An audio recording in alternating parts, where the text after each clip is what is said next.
Bonjour à tous et bienvenue dans cette nouvelle vidéo spéciale pyramide alimentaire. Bonjour David. Bonjour Ludo.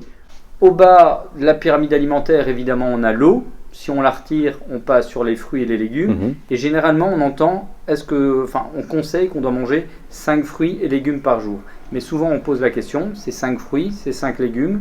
Ton avis par rapport à ça? Donc effectivement, c'est quelque chose qui est facile à compter sur une journée. 5 fruits et légumes par jour. Maintenant, ça va dépendre de certaines personnes qui vont plus facilement aller chercher leurs légumes, mais ça n'est pas grave. Vous pouvez avoir 4 bons légumes et un seul fruit. Ou d'autres qui seront un peu plus attirés par les fruits et qui vont avoir peut-être un apport de légumes différent. Ce qui est important, c'est que sur cette pyramide alimentaire, en bas de la pyramide, on a justement les fruits et légumes. Et ça devrait rester la base de notre alimentation sur laquelle on va ajouter les autres catégories d'aliments. D'accord.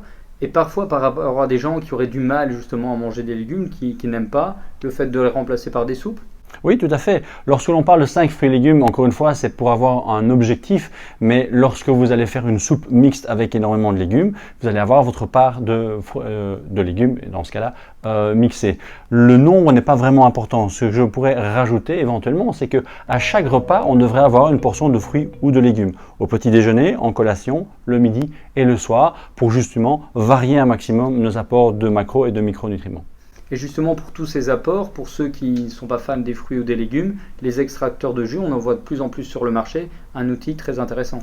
Oui, il est intéressant à partir du moment où on va avoir ce jus à base de légumes, parce qu'encore une fois, la problématique d'avoir un grand jus de fruits, ça va augmenter la charge en index glycémique.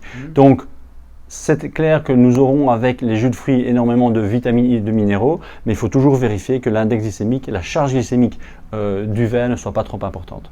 Merci David, bonne journée à tous.